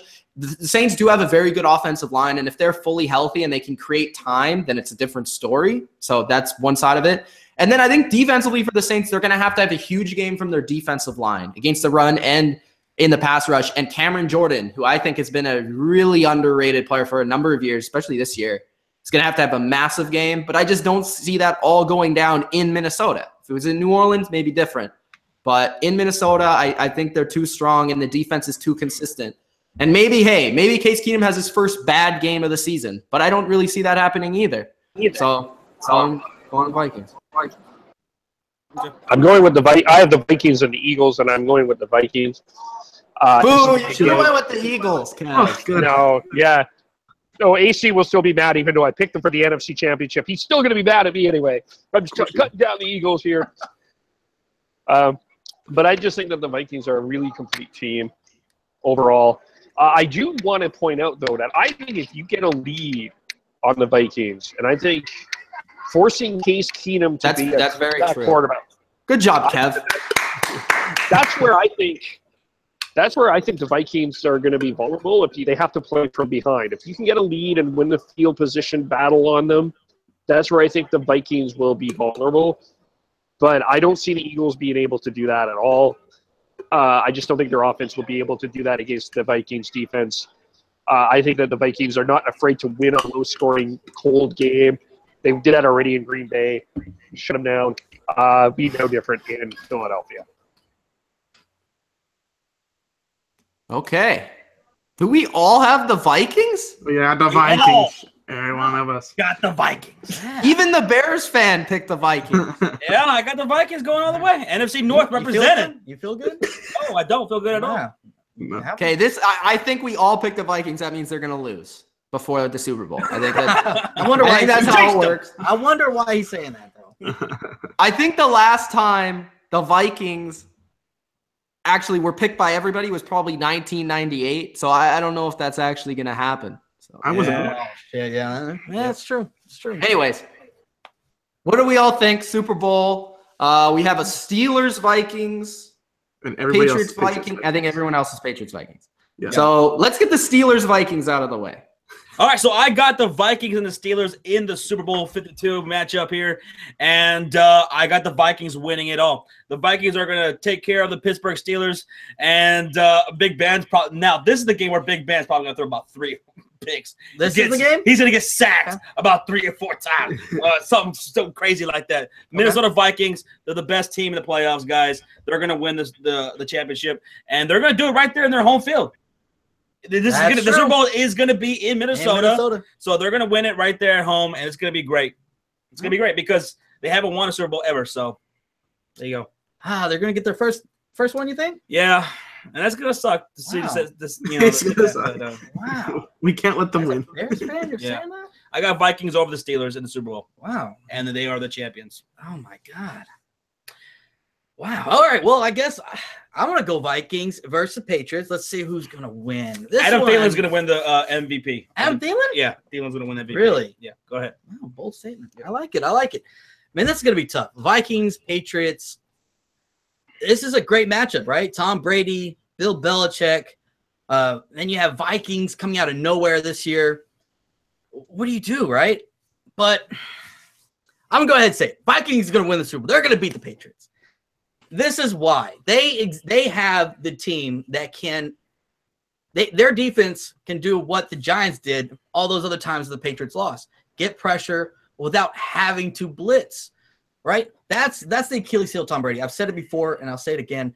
And Tom Brady, if you get pressure on him, he's not a scrambler. He's not a runner. He can't escape the pocket. He doesn't really run the ball that well. So keep him bottled up, collapse that pocket, and he'll go down. And Vikings, Everson Griffin, man, I love this guy. This guy I thought was last year, before the Vikings collapsed last year, I thought he was going to be Defense Player of the Year. He's a Defense Player of the Year candidate right now, Everson Griffin. I like this guy. And then if you take any chances, Harrison Smith is going to pick you off. You have Xavier Rhodes. I don't think the Patriots have enough weapons on offense to be able to put up against the Vikings. Now, the Vikings offense, on the other hand, they're built to run the ball. They have Adam Thielen, Kyle Rudolph, Stephon Diggs. They have guys that can put up points. And I think that's going to be the major difference. I think the Vikings are going to be able to put up enough points and limit the Patriots offense that if Edelman was in there, it might be a different story, right? I know they have Gronk, but Harrison Smith, that linebacking core, I love it. I love that defense. And Vikings, like Josh said, is going to get their very first Super Bowl win. And, man, I can't wait. It's going to be a great one, though. And Vikings, man. Yep. Don't you love it? That's your second favorite team. Who won the MVP of that game for you? Oh, MVP? I got Taylor. I'm going Harrison Smith. Okay. I think he's gonna have to have a big game. I think he's gonna be a defensive player. Him or Everson Griffin. All right. Yeah. All right. Wait. How does the Steelers fan pick against the Steelers? Oh. What? What's this man? Where? Let me have him. All right. So I've made my solo one. It was the Vikings and the Patriots in the Super Bowl. And if you guys have already seen that, I picked the Vikings, and that's not going to change. I'm picking the Minnesota Vikings to win the Super Bowl. I think the home field we've never seen a team play the Super Bowl at home. So we can't say whether or not that's going to be damaging to the other team or not. I'm not 100% sure if this is the number one defense versus the number one offense, but it's one of the best defenses versus one of the best offenses. And the saying goes, the defense wins championships. I think this could be the key this time around. There's just so many pieces that I think will disrupt Brady for just enough time for the Vikings to get this win. I expect it to be pretty close, maybe because I don't see Case Keenum throwing the best game of his life under the lights. But you got that home field advantage, which is one. And I think the Vikings will have enough to realize that this is a guy that has been here so many times, and they have so much tape to figure this out.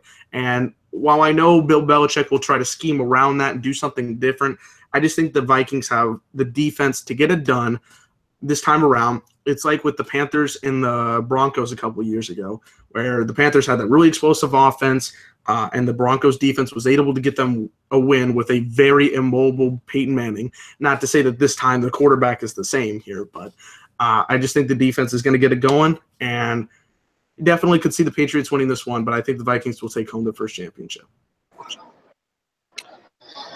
I also have the Patriots and the Vikings, and I understand what all of you are saying. The Vikings are complete. And yes, Dylan, it is the number one offense, the New England Patriots, versus the number one defense, the Minnesota Vikings. Okay. I am sitting here as a Seattle Seahawks fan, reminding you all that they were down 10 points to my Seattle Seahawks before the Marshawn Lynch debacle and lost the game. I would also remind you that it was just 1 year ago that the New England Patriots were down 28-3 at the half to the Atlanta Falcons and came back and won. The home field doesn't – I don't know if it's even going to make that much of a deal. It's just the fact it might not. I don't know. I think that's a – My question is like, how many Vikings fans are going to be there? Because it's the Super Bowl. Yeah, that's what I'm saying too.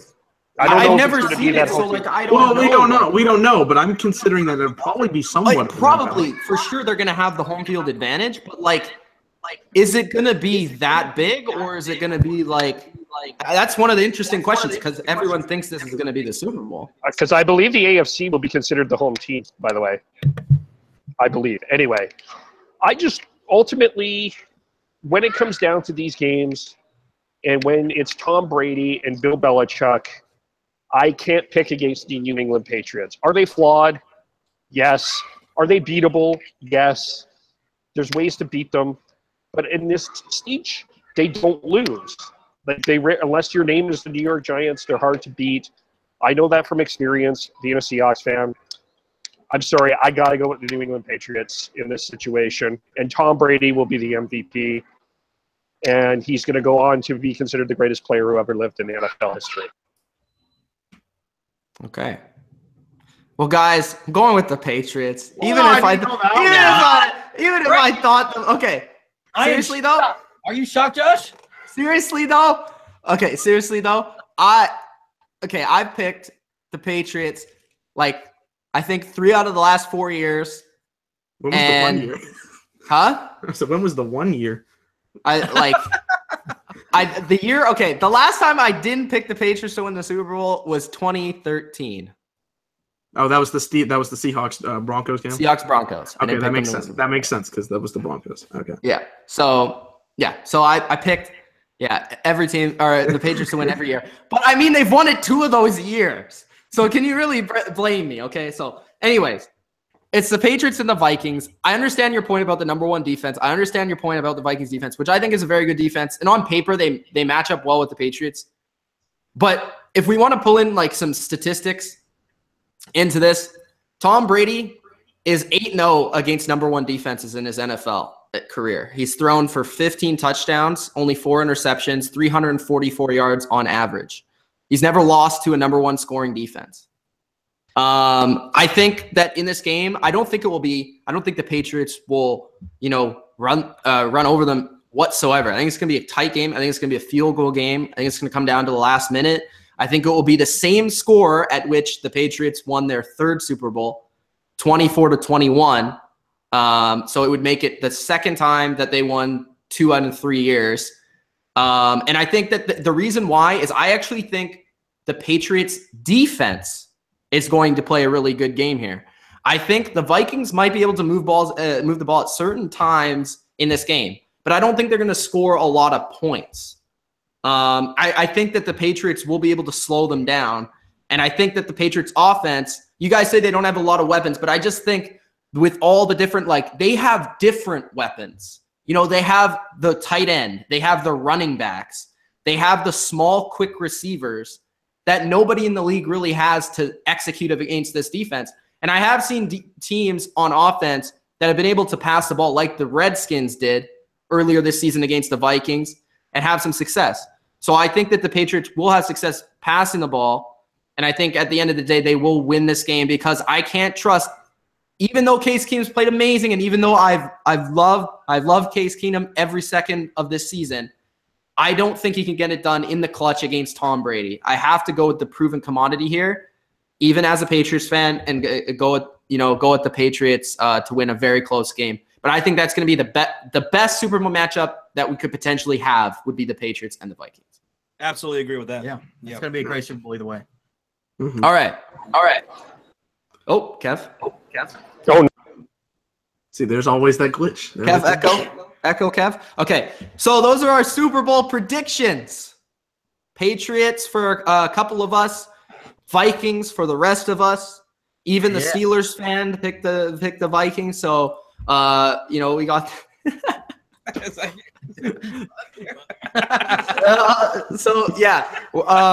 are our predictions. It's going to be a heck of a playoffs. I can't wait for wild card weekend to start. It's going to be one of the most interesting playoffs we've ever seen just because of the wide open, especially the NFC. I think most people in the AFC expect Patriots and Steelers either way, but I think NFC, maybe the Jags. I think the NFC is pretty wide open. As we said, even the Falcons can win it. the Eagles were kind of discounting a little bit, except for Kev. But every other team, I mean, they can Let's win go it. They can go all the way. The Bills stink. So those are our predictions. You guys have any final thoughts or any final shout outs before we'll take a few comments? Dylan, we'll get to the comments and then we'll be out of here. Where do I start? Yeah, thanks again, guys, for having us on, man. Really appreciate it. I want to know from Mitch, if the Bills win the Super Bowl, like, where are you mentally? I think I wouldn't watch football for the next year at least. Okay. If the Bills, think about this. The Bills would have to beat the Jaguars, the Patriots, and the Steelers to get to the Super Bowl. And then they would have to beat the best team in the NFC to win. Wait, Mitch. So you're saying there's a chance? There is a chance. It's a 0.00001 chance. Oh God! I mean, hey, they haven't made the playoffs since I was born, so I'm going to cheer for them. You know, they probably won't do it, but I'll cheer for them. You know?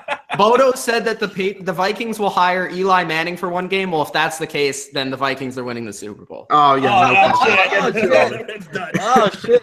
Eli over. Magic, man. He's always somehow good in the playoffs, but never good in the regular season. I don't understand. Him and Joe Flacco both. Yeah. All right, let's get to some comments. Then we'll let these guys go. There's like 400. I don't know where to start, but start on we'll find something. 300th one. We trust you, Dylan. We trust you. Scroll all the way to the Read 300. every single one of them. Read the good one. And we'll go all the way to the top. do want to address Kevin Durkant first. Yeah, I was just about to bring that up. Okay, he keeps saying that the Patriots should be 9-7. Can you please go over their schedule and tell me where they should have lost 4 more said games? You guys should have lost to the Texans because of the call of Cooks. You should have lost to Pittsburgh, and you should have lost to the Bills. That's why I know he said. That's only 3 more, so we would have been 10-6. Any other ones that you have? What about the Jets? The Jets, right? That overturned. The Jets. Yeah, well, if we were talking it that way, the Chargers should have won every game this season. Hey, Young Wei Koo is a great kicker. I don't know who's echoing, but it's Young Hope. It's definitely Young Hope. Yeah, it's Young Hope. That's what I call him. no, I don't understand. Still don't understand why the Bills got in ahead of the Chargers when the Chargers beat them. It's I'm conference still record. confused by that rule. Yeah, it was a weird scenario. I didn't understand that either. Interesting. Well, just saying, because it isn't the first tiebreaker who wins the game. It's the conference record, Kev, in the wild card. And then I think it goes off of like strength of schedule. I think after that. So that sucks. That really sucks.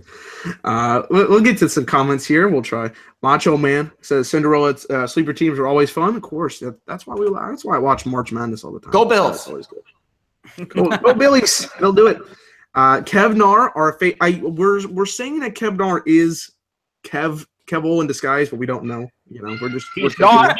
I promise He's you. a Seahawks fan He too. is. And he's really on and off with the Seahawks, so that's definitely Kevo. oh, Conspiracy. Conspiracy. He also says the Chiefs will win the AFC. So there you go. He's not even picking the Patriots. Underrated he's a Seahawks pick. fan. Yeah, underrated. Because he's a Seahawks fan, you see. Yeah. He says Kevin Durkant says you guys were robbed the other team 4 times this season. 4 times. We robbed them. Oh, sorry. Yeah. I don't know how that works, but yeah. I think 2 teams try and win. I think that's how it works. Maybe. I don't know. We'll see. Yeah, that's all I'm getting. He is a Dolphins fan, so I'll give him some credit for that. That's got to feel bad for him. They didn't even win in the Dan Marino years. You got to feel bad when they don't win the Dan Marino years. God. 1984 still haunts him. Hey. So bad. He may so not sad. have even been born in 1984, but it haunts him. Yes.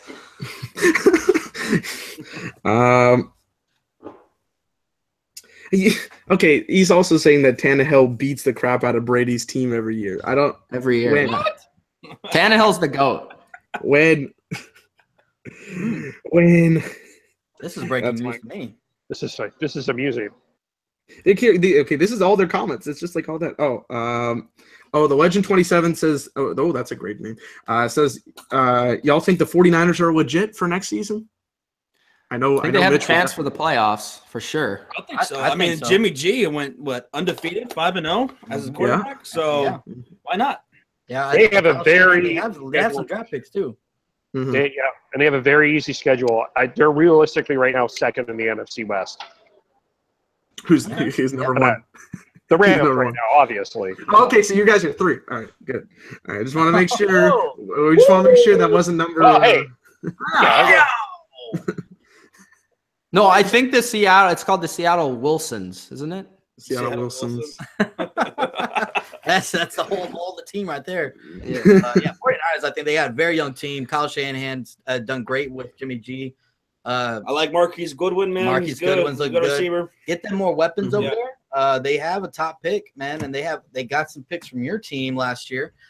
So they got some picks to play with in the draft. So I like the 49ers. I think they have a lot of promise. So yeah, for sure. I like him. I mean, he even threw a touchdown against your Seahawks, Kev. I don't know about that, but we'll see how it goes going forward. I like what they got going on. They need a really good draft. They had a really good draft last year. I think they can do it again this They year. got a great kicker over there. yeah, what's his name? Yeah, Robbie Gould. yeah, that's right. You know. Oh, I thought you were talking about the Seahawks again. Yeah, I was like, we don't have a great kicker at all.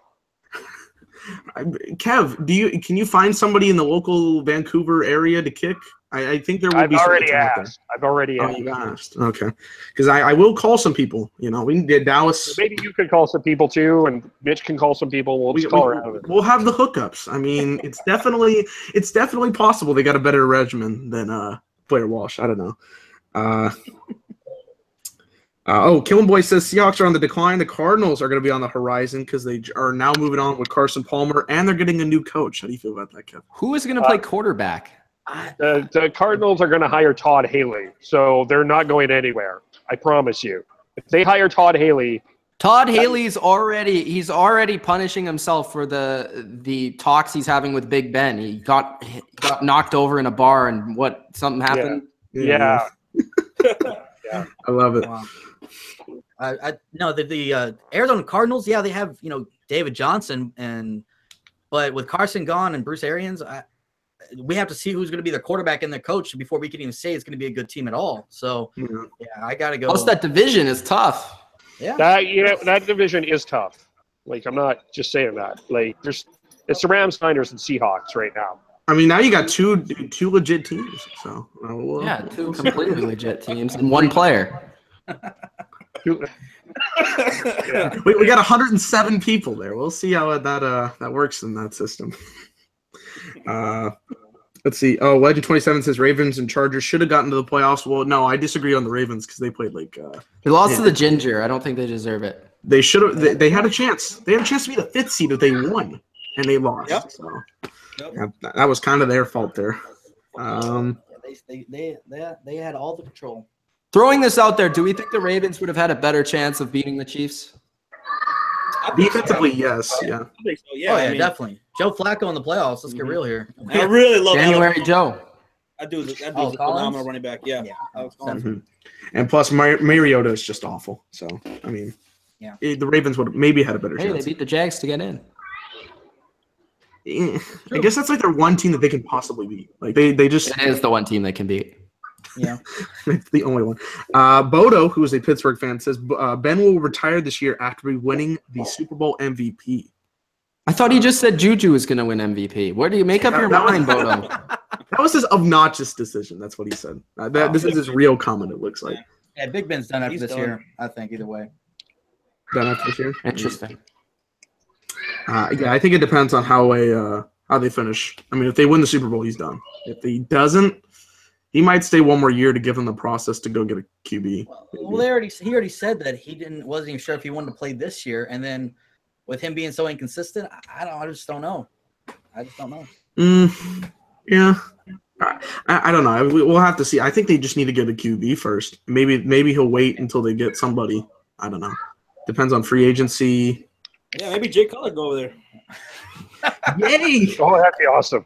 4-12. The great Jay. Hey. Oh, God, it's just July J. I call him July J. July J, because that's where he sleeps around and wakes up on Mondays. He's usually on the beach in July. with his dad bod. Yeah, that's how it goes. Seb says, imagine they had Dalvin Cook. Well, I think the run game for the Vikings is pretty solid without him. I mean, yeah, I wish he would be there, but Yeah, impressively so. Yeah. Yeah, surprisingly. Everybody thought it would go downhill. Let's see. Oh, Bodo says, Mitch, even other people hate the Patriots, so more people will go to the Vikings, because the hatred of the Patriots. That's true. Usually the Patriots are the underwhelming team in terms of like people at the Super Bowl. So they're usually the road team regardless. Mm-hmm. I think last year, though, there was more New England fans. I know for sure there was the Seattle game was way overwhelming Seattle fans. Yeah. So it depends. Yeah. You would count on the Vikings fans showing up because they're diehard fans, the first Super Bowl in a long time. But you never know. It's the Super Bowl, and you always have the celebrities, and it's very expensive to go. And it's very expensive. They haven't been to a Super Bowl since Super Bowl 11, so yay. They've tried. And then Alpha says Chargers had a chance to make the playoffs with great defense and offensive weapons. What push do you think they need to make the playoffs next season? Not much. They could have made it this Alpha year. Evie, man, what's up, dude? Alpha Evie, yeah, he's one of our moderators. I thought the Chargers were gonna make the playoffs, man. And I was hoping they would because that would have made things a little bit more interesting in the AFC. Mm-hmm. But man, me and Sean were so high on them prior to the season starting. Yeah, and wow, just completely inconsistent throughout the year. They remind me a lot of the Detroit Lions, kind of like they're always they have the capability, the talent. 8 wins, 9 wins. Can't get there, huh? They just can't get over. Oh yeah, Chargers. I feel bad for Phillip Rivers, man. I feel like all these years being wasted for him. But they got a good young team. Keenan Allen finally stayed healthy, and look what he was able to do. Yep. But I think they just need to get a little bit more consistency regarding on their secondary. In the beginning of the year was not that good. They started getting it better through the second half of the season, but starting off, I think they started off 0-5. That killed their chances. They got to start off faster, start off stronger next year. And I guess it was their first year head coach, right? So maybe next year they'll have better game plans, more ready to go. Mm-hmm. The tough thing about the Chargers, and they're like I've said it all year, they're like my second team. I always cheer for them. The thing about the Chargers is how much longer do you have a Phillip Rivers? That's the thing. Like your window's only open so far. They might have 1 or maybe 2 more years with Phillip Rivers. I agree. He's going to be gone. They need to get probably another receiver. I think they need a little help on O-line. They always get a ton of injuries. Maybe a linebacker, a corner, but the thing is, Jason Verrett, who's like one of the best corners in the league, is always hurt, and you have Casey Hayward, who's one of the best corners in the league. They're like, if they were both playing at the same time, this would totally be a different team. Even and their defense was already really good. So yeah, Alpha Evie, what do the Chargers need to do next year? Stay fucking healthy. Yeah, just stay healthy. Every year, it's just one. And get some fans at your stadium. That would help. Yes. Yeah, them too. They should have never went to LA. Yeah, that's a big mistake. I never understood. Well, it's tougher now. They also need a in kicker. Oakland, it's going to be a little bit tougher. Yeah, they do need a kicker. Blair Walsh is available. Yeah. Has he been cut yet? I cut him. Everybody's cut him. Like I just don't understand. I'll probably be on the Chicago Bears next year. We can't get a kicker to save our life. It's not like y'all can get worse. Mike Nugent, baby. That's the one right there. Yeah. Then he missed for you either way. we play for the Cowboys, play for the Bears here. I swear it's just Chicago. I don't think it's the Kickers. Robbie Gold put a curse on that place, I'm man. telling Telling you. What happened? And then it goes and makes 5 field goals. Yeah, that's what he did. He's a witch. That's what he is. Man. And that's it for comments. All right. Thank you, guys. Any last comments from Sports Fury? You guys were great here today. Thanks. Yeah, other than we thank you guys for having us on. We appreciate you guys. Had a lot of fun, man. Mitch, Dylan, Kevin, thanks. All right. And from Kevel, Dilly, and Mitch, thank you for watching. If you enjoyed, hit that like button. Subscribe to the channel if you have not. And again, head over to Sports Fury. Subscribe to those guys. Thank you once again for coming on. Peace out, guys. Later.